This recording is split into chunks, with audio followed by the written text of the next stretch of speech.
अस्सलाम वालेकुम नाज़रीन, अॼु जी ॻाल्हि सां गॾु हाज़िर आहियूं। नाज़रीन, अॼु जी ॻाल्हि में असीं जेकी गुफ़्तगू कंदासीं उहा हिकिड़े अहम तरीन मसइले जे हवाले सां आहे। पाकिस्तान तव्हांखे ख़बर आहे त घणियुनि ॿोलियुनि, घणियुनि क़ौमुनि, घणियुनि तहज़ीबुनि, घणियुनि सक़ाफ़तुनि वारो मुल्क त आहे ई सही, पर घणनि अक़ीदनि खे मञीदड़ अवाम जो, माण्हुनि जो मुल्क बि आहे। पाकिस्तान जे क़याम जे वक़्त ते इहा सभिनि खे ख़ातिरी ॾिनी वई हुई त मज़हब जे बुनियाद ते तफ़रीक़ न थींदी, पर पोइ सूरत हाल बदिलजंदी रही, उन में खोड़ मामला थिया आहिनि।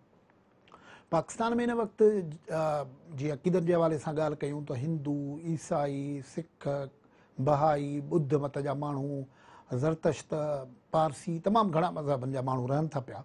उन्हनि माण्हुनि जा जेके ज़ाती कानून जिन खे चयो वेंदो आहे न, शख़्सी कानून हर मज़हबी अक़ीदे रखंदड़ माण्हुनि जा जुदा जुदा हूंदा आहिनि, जिन खे पर्सनल लॉस चयो वेंदो आहे। जेके माना जेके मज़हबी अक़लियतूं आहिनि, मज़हबी थोरायूं जेके आहिनि हिते जेकी रहनि थियूं पियूं, उन्हनि जे पर्सनल लॉस जे हवाले सां पाकिस्तान में तमामु घणा मुंझारा रहिया आहिनि। सिंध में इहा बहरहाल डेवलपमेंट थी आहे त हिंदू मैरिज एक्ट न रुॻो पास थियो, पर उन जा बायलॉस बि ठही विया आहिनि, खोड़ मामला तयारु थिया आहिनि।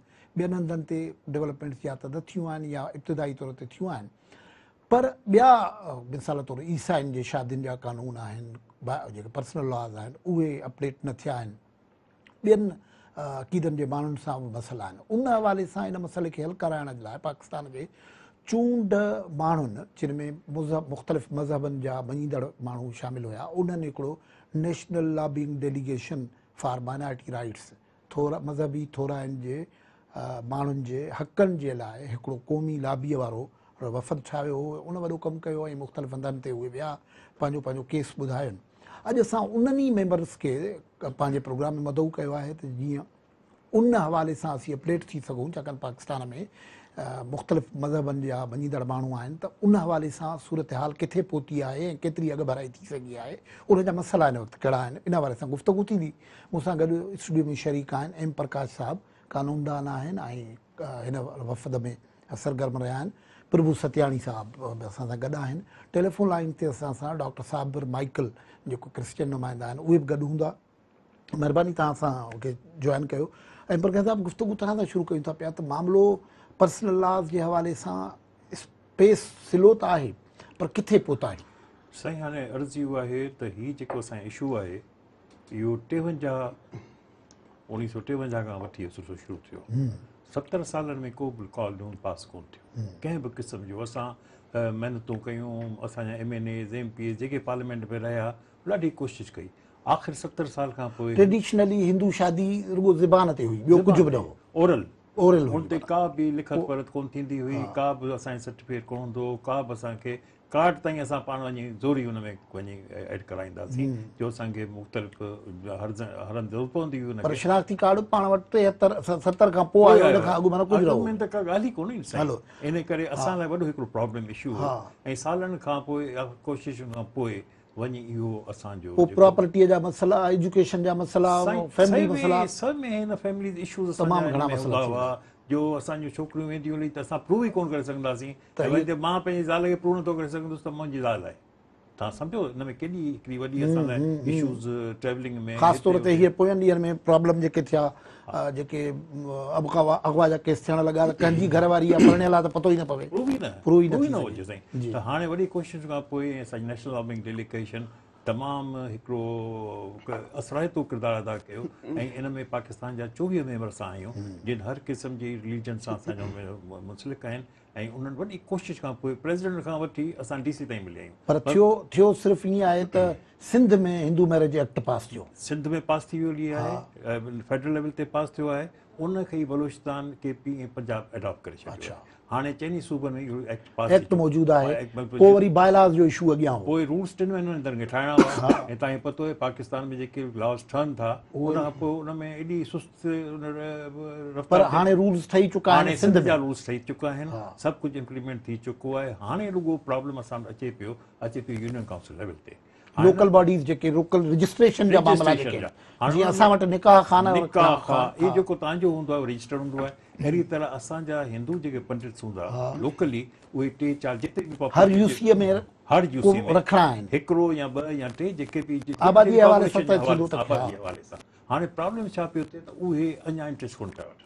असां ॾिठो आहे इहा मुक़ररी कंहिंखे करणी आहे? ये local bodies department, local body, असां वटि लोकल बॉडी जी चूंडूं, हा चूंडूं ई कोन आहिनि, काउंसलर ई कोन आहिनि, को लॉबिंग कीअं थिए सेक्रेटरी त बहरहाल असां मिलिया आहियूं, सेक्रेटरी लेवल ते बि असां मिलिया आहियूं, मिनिस्टर सां बि मिलिया आहियूं, हुननि इशूज़ डायरेक्शन सां इशू करे छॾिया आहिनि, DC सां मिलिया आहियूं सभिनी सां, उन्हनि वीचारनि सभिनी इशू कया आहिनि, पर असांखे उहो पतो इहो पियो जॾहिं असां मुलाक़ात कईसीं डेप्यूटी कमिश्नर सां ऐं असिस्टेंट डायरेक्टर सां, त पतो इहो पियो त टंडो मोहन में ऐं ॿियो मिठी में उते 2-3 माण्हू रजिस्टर थिया आहिनि, ॿियनि किथे बि गुफ़्तगू जारी रखूं था प्रभु साहिब सां। प्रभु साहिब, हाणे मतिलबु ही ॾिसो हिकिड़ो पासो आहे हिकिड़ो, पर इहो साॻियो मसइलो त क्रिश्चियन सां हूंदो, ॿियनि मज़हबनि जे मञण वारनि सां हूंदो, उहे बि तव्हां सां हिन वफ़द में गॾु हुआ, नोइयत मसइले जी साॻी आहे या जुदा जुदा आहे? ॾिसोसि, हिते असां ॻाल्हि जेका कयूं पिया, हिकिड़ो त हिंदू मैरिज एक्ट जेको हुयो ई कोन, वजूद में ई कोन हुयो। क्रिश्चियन जो जेका कम्यूनिटी जो आहे, त क्रिश्चियन कम्यूनिटी जे लाइ मैरिज ऐं डाइवोर्स एक्ट हुया अंग्रेज़ जे दौर जा 2 सदियूं पुराणा, ऐं उहो जेका तव्हांखे आउं ॿुधायां त 1869 में हुननि जो डाइवोर्स एक्ट आयो ऐं 1872 में मैरिज एक्ट आयो, माना डाइवोर्स एक्ट मैरिज खां पहिरीं आयो। उन वक़्तु अंग्रेज़ जिते हिते हुकूमत कंदा हुया ऐं तॾहिं इहो कानून बि ठहिया विया थिया पिया, उन्हनि खे उहो जेका उन्हनि में इशू जेका अचे पियो त हीअ हाणे 200 साल पुराणा कानून आहिनि, हाणे उन्हनि में इशूज़ इहे आहिनि त उन वक़्त में त माना तव्हांखे ख़बर आहे त इहे कानून ठहिया त बिजलियूं कोन हुयूं, लाइट कोन हुयूं, उनमें इहो हिकिड़ी शिक आहे त भई शादियूं जेके आहिनि शाम जो 7 वॻे खां पोइ कोन थींदियूं, हाणे त शादियूं जेके थियनि तव्हांखे ख़बर आहे त जेके ॾींहं जो थियनि थियूं। ॿियो हुन में हिकिड़ो वॾो मसइलो अचे पियो त तव्हांखे ॿुधायां त हुन में हिकिड़ो सेक्शन हुयो 7, जॾहिं ज़ियालत जो दौरु आयो त उन छा कयो त वधीक जीअं उन्हनि मुस्लमाननि खे वधीक मुस्लमान कयो, ईअं ई साॻी तरीक़े सां उन्हनि क्रिश्चियननि खे वधीक क्रिश्चियन करण लाइ उहो सेक्शन 7 रिमूव करे छॾियो। उन में इहो आहे त जेकॾहिं डाइवोर्स कंहिंखे वठणी आहे त उहा जेका नथो वठी सघे, ऐं उनजो हिकिड़ो ई ग्राउंड हुयो त उहो हुयो अडल्ट्री, ज़नाकारी, माना जेकॾहिं को औरत या मुड़ुस पाण में उन्हनि जो को अणबड़त आहे या जो मसइलो आहे त पोइ उहो लीगल तरीक़े सां डाइवोर्स वठण जे लाइ उन्हनि खे हिक ॿिए ते इल्ज़ाम साबित करणो पवंदो। हाँ, इहा हिकिड़ी माना तमामु माना हिकिड़ी इन ते ॻाल्हि बि नथा करे सघूं त हीउ अहिड़ो माना वॾो मामिलो थी वियो त जेको न सिर्फ़ु मर्द पर औरतनि जा जेके राइट्स आहिनि उनखे वायोलेट करे थो, उनजी डिग्निटी खे, उनजी रेस्पेक्ट खे हिकिड़ो तकरारी इशू बणिजी वियो न, इशू बणिजी वियो। सोसाइटीअ में इन क़िस्म जा मामला वधण लॻा त उहो रुकावट थियण लॻी। ऐं उन खां पोइ हिकिड़ो उन में इंट्रस्टिंग ॻाल्हि इहा आहे त हिकिड़ो केस आयो हुयो 2015 में, अमीन मसीह जे नाले सां। उन केस खे बि छॾे था वठूं, पाण उहो ई ॻाल्हि पिया कयूं त जेकॾहिं माना हिन क्रिश्चियन कम्यूनिटीअ जे लाइ बि शादीअ जी रजिस्ट्रेशन जा मसइला पैदा थियनि था, उन्हनि जो ॾिसो उन सिलसिले में घबराई छो न थी? हाणे उन्हनि खे लॉ खे अपडेट करण जी ज़रूरत आहे। हिन वक़्तु जेका आहे तव्हांखे ॿुधायां न, ख़ासि करे काफ़ी असां माना स्ट्रगल कई आहे, असांजो जेको नेशनल लॉबिंग डेलीगेशन आहे, असांजी मीटिंग्स रहियूं आहिनि, फेडरल लेवल ते रहियूं आहिनि, मिनिस्ट्री ऑफ ह्यूमन राइट्स खां रहियूं आहिनि, प्रोविंशियल लेवल ते रहियूं आहिनि, मिनिस्ट्री सूबनि में बि आहे, सूबनि में बि आहे, फेडरल लेवल ते बि आहे, पर चवण जो ॻाल्हि आहे त विल एंड पावर जेका उहा जेका एतिरी ॾिसिजे कोन थी। ॿियो ख़ासि करे हिकिड़ो क्रिश्चियन कम्यूनिटी में इहो आहे त जेके फेथ लीडर्स उन्हनि जा पंहिंजा जेके आहिनि, चर्च जो वॾो रोल आहे। हिंदुअनि में साॻी तरीक़े सां तव्हांखे एतिरो माना हिंदुअनि जा पंडित जेके अपोज़ नथा कनि जेतिरो क्रिश्चियन कम्यूनिटी में उहे कनि था। उन कानून बाबति हुननि जो बि इहो राय आहे त उहो जेको पुराणो जीअं आहे ईअं हुजे, त इन क़िस्म जो हिकिड़ी पाण गुफ़्तगू जारी रखूं था। नाज़रीन, असीं हिकिड़े इंतिहाई अहम मसइले ते गुफ़्तगू कयूं पिया था, जेके माइनॉरिटीज़ जा माण्हू आहिनि उन्हनि जे पर्सनल लॉज़ में जेके हिचिज़ आहिनि, जेकी रुकावटूं आहिनि, उहे कीअं उन्हनि जी ज़िंदगियुनि खे मुतासिर कनि था। पर हिते ब्रेक वठूं था।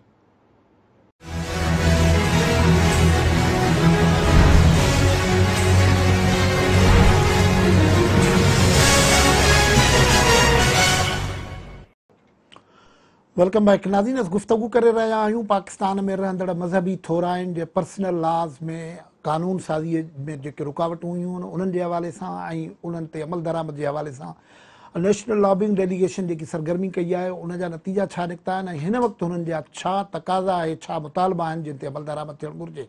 हिंदूज़ जूं शादियूं हुजनि, सिखनि जूं, क्रिश्चियन्स जूं, ॿियनि मज़हबी थोराइन जूं, उन्हनि में मसइला आहिनि।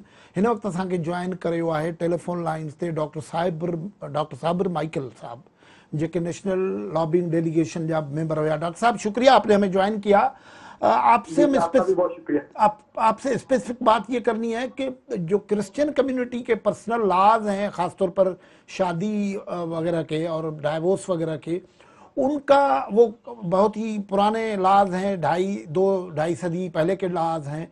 तो इस वक्त क्या मुश्किलात हैं और क्या लीगल कवर आप चाह रहे हैं इस वक्त? अच्छा जी, सबसे पहले तो मेहरान टीवी का बहुत बहुत शुक्रिया।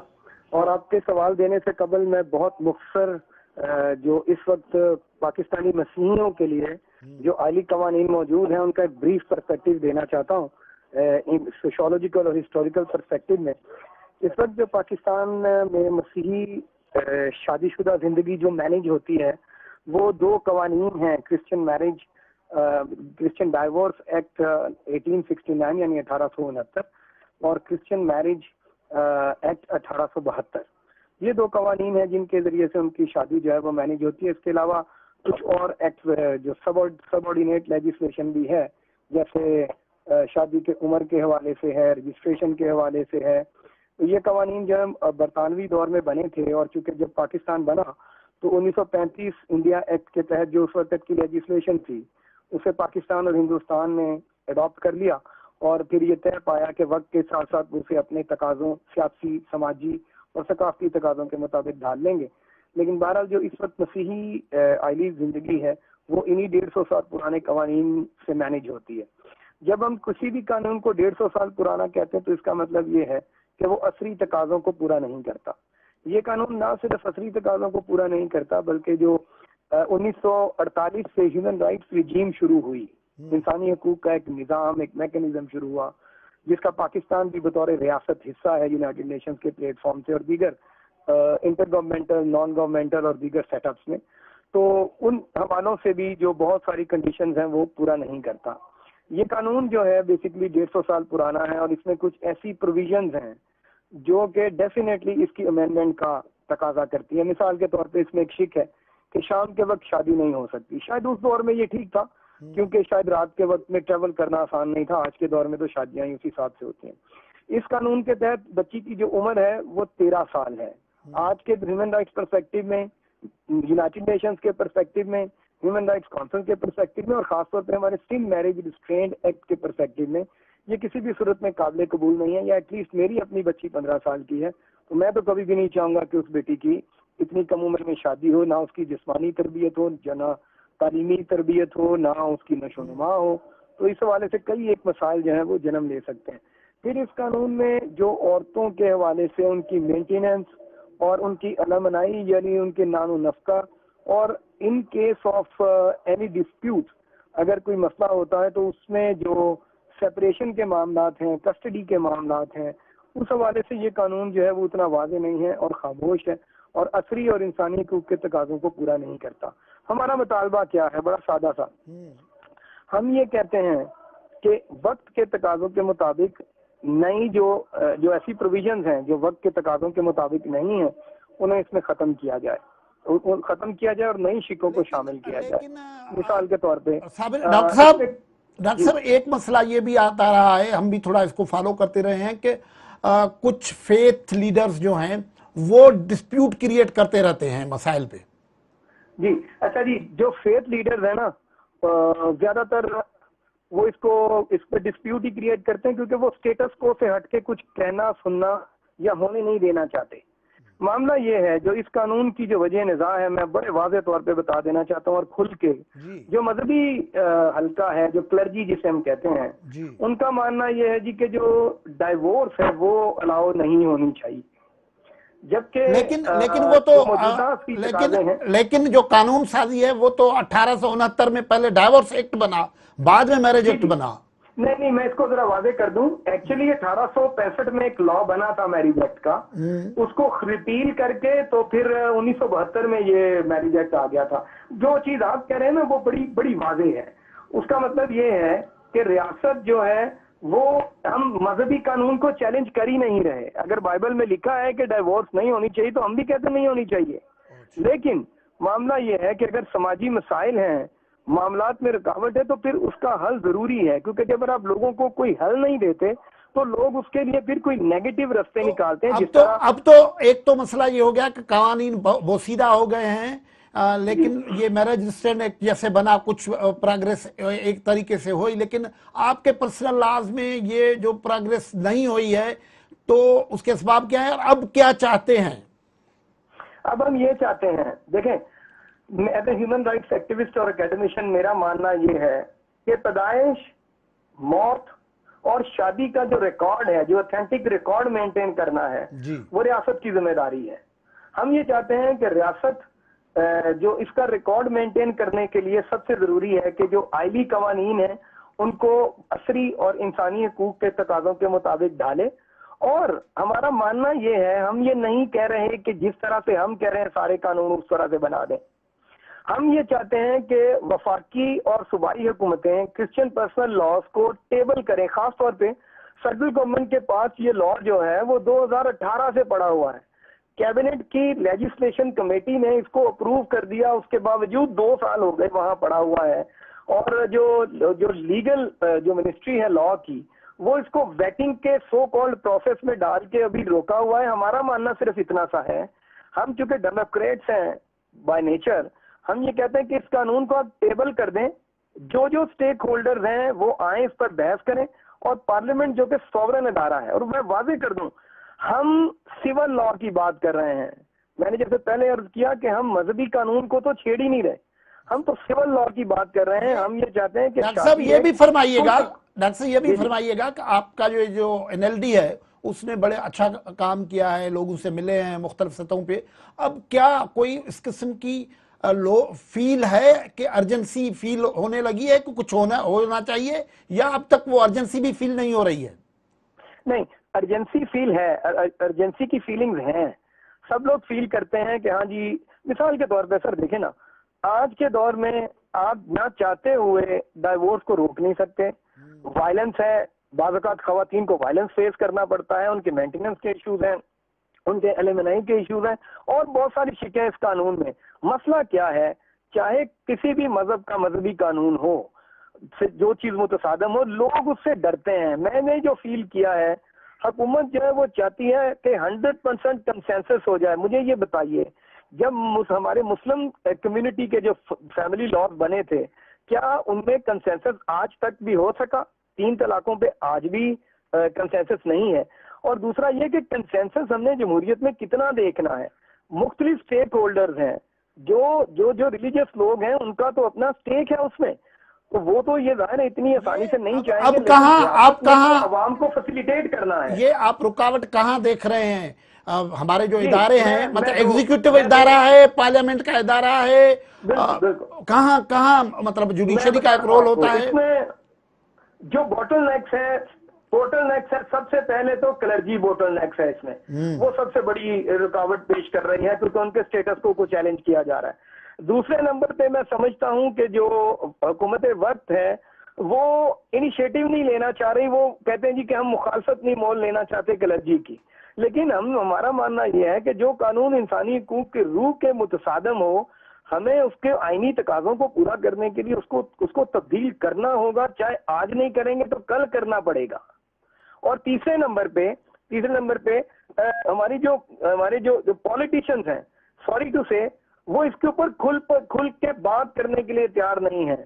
सब अपनी चर्च से बना के रखना चाहते हैं, कोई खुल के बात नहीं करना चाहता। और चर्च के लोग भी फ्रैंकली स्पीकिंग जब उनसे मिलते हैं तो अंदरूने खाना इसकी अहमियत और इसकी जरूरत को बिल्कुल महसूस करते हैं, लेकिन पब्लिकली वो इस तरह से कह नहीं सकते, क्योंकि उनके ऊपर फिर फौरन ये एतराज आ जाता है कि जी वो मजहब को तब्दील कर रहे हैं, जो बाइबल की तालीमात को तब्दील कर रहे हैं। जबकि मैं बार बार ये अर्ज कर रहा हूँ कि हम तो कहते हैं कि हर इंसान की एज ए सोशियोलॉजिस्ट मेरा तो बिलीव है कि खानदानी जिंदगी मजबूत होगी तो मुआशरा मजबूत होगा, फिर ही दुनिया में अमन आ सकेगा।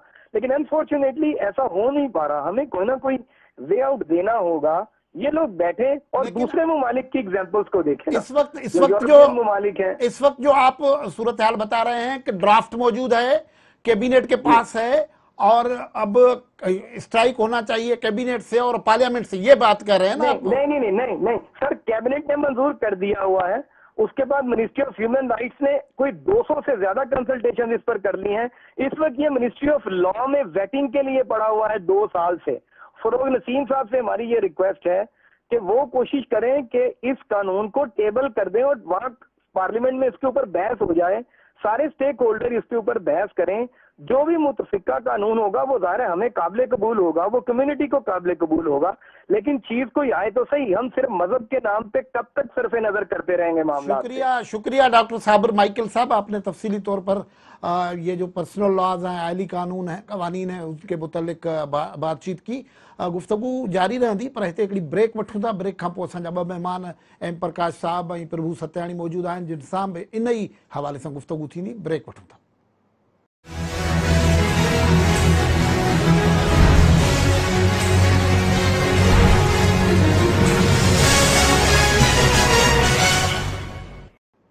वेलकम बैक नाज़रीन, गुफ्तगू कर रहा आहियूं माइनॉरिटीज़ जे पर्सनल लॉज जे हवाले सां। एम प्रकाश साहब, जीअं तव्हां गुफ्तगू बि कई त जेको हिंदू मैरिज एक्ट या हिंदू जे मैरिज जे हवाले सां मसइलो आहे, हाणे उहो बुनियादी तौर ते ग्राउंड ते एग्ज़ीक्यूशन जो मसइलो पैदा थियल आहे। उहो सिंध गवर्नमेंट खे हिते करिणो आहे ऐं उन जो मुल्की सतह ते वरी स्टेटस ॿियो आहे छा ॿियनि हंधनि ते? न, सॼे पाकिस्तान में सिस्टम साॻियो ई आहे। हा, रूल्स बि साॻिया ई ठहंदा, ऑलमोस्ट साॻिया ठहंदा। रूल्स ठहिया किथे किथे आहिनि? सिंध में ठही विया, फेडरल लेवल में बि तैयार पिया आहिनि। कमिशनर खे ओके अप्रूव थिया आहिनि, अप्रूव बि थी विया आहिनि, रुगो अनाउंस करिणो आहे उन्हनि खे। अच्छा, ओके। कमिशनर लेवल ते उहो कमु आहे, उते लोकल जेको कमिशनर हूंदो उहो कंदो, ऐं उन बि तयारु करे रखी छॾियो आहे, ऐं मुंहिंजो ख़्यालु इन ई हफ़्ते उहो बि रिलीज़ थी वेंदा। हाणे रुगो अर्ज़ु इहो आहे त सिंध गवर्नमेंट जो जेको लोकल गवर्नमेंट डिपार्टमेंट आहे उन में पंडित असांजा पढ़नि ऑफिशियल लोकल गवर्नमेंट जे मिनिस्टर सां तव्हांजी मुलाक़ात थी आहे? बिल्कुलु थी आहे, हुन डायरेक्शन बि इशू कया आहिनि, डीसीस बि इंस्ट्रक्शन इशू कया आहिनि, वेंदर डायरेक्टरेट जेके हिननि जा आहिनि रीजनल डायरेक्टर, उन्हनि बि करे छॾियो आहे। हाणे किन लेवल ते अवेयरनेस आहे कोन, छो जो इहो माइनॉरिटी जो जेको इशू हमेशह तव्हांखे यादि रहे त हमेशह जॾहिं बि आहे हुनखे सेकेंडरी करे सम्झंदा आहिनि, इन करे एतिरो न पियो थिए। असांजो अर्ज़ु आहे तव्हांजे थ्रू चैनल जे थ्रू त महिरबानी करे इहे जेके पंडित वारी जेका रिक्वायरमेंट आहे इन्हनि जी घर में पूरी कनि, हर लेवल ते उनखे रखिणो आहे। पोइ हिकु हुजे, ॿ हुजनि, टे हुजनि, उहो पाण रखी सघनि। पंडित जी रिक्वायरमेंट में कम्युनिटी जो त रोल थींदो, हुन में थोरो तव्हांखे बग भराई करणी पवंदी। ॾिसोसि न, हाणे हिकिड़ो त इहो तव्हांजी ॻाल्हि सही आहे त गवर्नमेंट हिकिड़ो कानून असांखे ॾेई छॾियो, रूल्स ऑफ बिज़नेस ठही विया। हाणे ॿिनि सतहनि ते जेके कमज़ोरियूं आहिनि, हिकिड़ो त इहो आहे त कम्युनिटी जेका असां ॻाल्हि पिया कयूं, जिन जो मसइलो आहे, तव्हांखे आउं ॿुधायां त सिंध में हिंदू तमामु घणा आहिनि, ॿियनि सूबनि में घटि आहिनि। सिंध में बि अक्सरियत जेकॾहिं तव्हां ॾिसंदो त वरी बि शेड्यूल कास्ट कम्युनिटी जी आहे।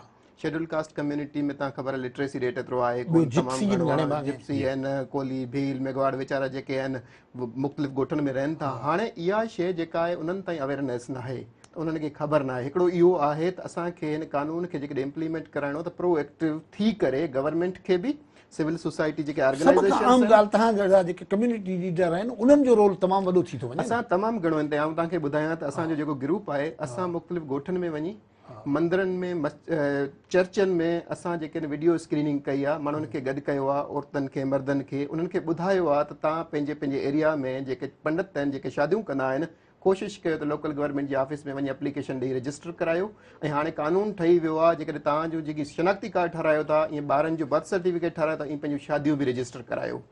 पर हाणे जेसीं ताईं माना उहे वञी उते पहुचनि। ॿी ॻाल्हि त इहो आहे, जेके लोकल गवर्नमेंट डिपार्टमेंट आहिनि उते माण्हू वेठा आहिनि, किन हदनि किथे किथे त उहे ठीकु आहिनि, अवेयर आहिनि, उनखे ख़बर आहे त असांखे पंडित रजिस्टर करणु आहे। बेसिकली करणो कंहिंखे आहे, यूनियन काउंसिल सतह ते थियणो आहे। बेसिकली ॾिसोसि न, हाणे इहो जेका डीसी साहब चवंदो ऐं पोइ यूसी जेकॾहिं डायरेक्शन ॾे सभिनी डिस्ट्रिक्टनि में, हर को पंहिंजे पंहिंजे डिस्ट्रिक्ट में, त भई जेका हिंदुअनि जूं शादियूं आहिनि पंडितनि खे रजिस्टर कयो। ऐं लोकल गवर्नमेंट जो जेको एडिशनल डायरेक्टर्स हूंदा आहिनि उन्हनि खे ॾे, एडिशनल डायरेक्टर नोटिफिकेशन कढे, जेके यूनियन लेवल ते जेके हिननि जा हूंदा आहिनि, यूनियन सेक्रेटरीज, यूसीज हूंदा आहिनि, उहे जेकॾहिं ॾिसनि त हुन एरियाज़ में कहिड़ी पॉपुलेशन आहे, कहिड़े क़िस्म जी कम्युनिटी आहे, उन्हनि खे इहो मैसेज ॾियनि त तव्हांजा पंहिंजा पंडित आहिनि, उन्हनि खे चओ त रजिस्टर पंहिंजो जेके कराइनि असां वटि। ऐं उनखां पोइ उनजा 4 सर्टिफिकेट थींदा, जेके पंहिंजे पंडित ठाहींदो, हिकिड़ो पंहिंजे रिकॉर्ड में, हिकिड़ो यूनियन काउंसिल वटि हूंदो, ऐं हिकिड़ो छोकिरी जे माइटनि वटि, हिकिड़ो छोकिरे वटि हूंदो। इहे जेके 4 सर्टिफिकेट ॾियणा आहिनि, सिंपल आहे, अहिड़ो जीअं निकाह खवा थींदो आहे, इहो इन तरीक़े सां। हिकिड़ो रोल त ख़ुदि जेको मिसाल तौरु जेकॾहिं लोकल काउंसिल चूंडिजे, उहो असां वटि बि लोकल काउंसिल जो कमु थींदो त न आहे, लोकल माइनॉरिटीअ जो लोकल काउंसिल जो माण्हू चूंडिजी वञनि त उहे काउंसलर बि कुझु रोल पार्ट प्ले करे सघंदा, उनजो वॾो पॉज़िटिव रोल हूंदो। असांजियूं पंचायतूं बि कनि पियूं, असांजियूं जिते जिते पंचायतूं आहिनि उहे बि कोशिशि कनि पियूं त इहे रजिस्टर थियनि। पर छा आहे जो हुन में गवर्नमेंट जो इनिशिएटिव तमामु ज़रूरी आहे। जेसि ताईं हू वेलकम न कंदा, एसि ताईं असांजो कमु कोन थींदो। असीं चाहियूं था त हिकु डायरेक्शन अहिड़ा इशू थी वञनि त हर वार्ड में, हर यूनियन काउंसिल में, जिते बि वार्ड आहे, यूनियन काउंसिल आहे, कमेटीज़ आहिनि, उते पंहिंजे लेवल ते उहो रखनि अपॉइंट कनि ऐं उन में को फ़र्क़ु कोन्हे। महिरबानी साईं एम प्रकाश साहब, महिरबानी प्रभु सत्याणी साहब। नाज़रीन, अॼु असां गुफ़्तगू कई पाकिस्तान जा शहरी जेके मुख़्तलिफ़ मज़हबनि सां तालुक़ु रखंदड़ आहिनि इस्लाम खां सवाइ, उन्हनि जे आइली कानूननि या शख़्सी कानून या जिन खे पर्सनल लॉस चइबो आहे, उन्हनि में तमामु घणी मुश्किलात आहिनि। हाणे कुझु कानून साज़ी थी बि वई आहे, उन ते अमल थियणो आहे, ख़ासि तौर ते सिंध जे पर्सपेक्ट में ऐं ॿियनि हंधनि ते मकानी इदारनि जे खाते में एक्शन थियणो आहे, जीअं पंडित जेके शादियूं रजिस्टर कंदा यूनियन काउंसिल जे मदद सां उहे मुक़ररु थी सघनि। इहो कोई एॾो वॾो कमु त न आहे। पॉलिटिकल लीडरशिप खे, पाकिस्तान जी लीडरशिप खे, सिंध जी लीडरशिप खे अॻिते अचणु घुरिजे। जीअं हीअ लखा माण्हू आहिनि, लखे माण्हू आहिनि ऐं मजमूई तौर ते पाकिस्तान में उन्हनि जो तइदाद करोड़ थी वञे थो पिया, करोड़े माण्हू आहिनि, उन्हनि जूं ज़िंदगियूं आसान थी सघनि थियूं। अॼु की गुफ़्तगू मां इजाज़त, अला भाई।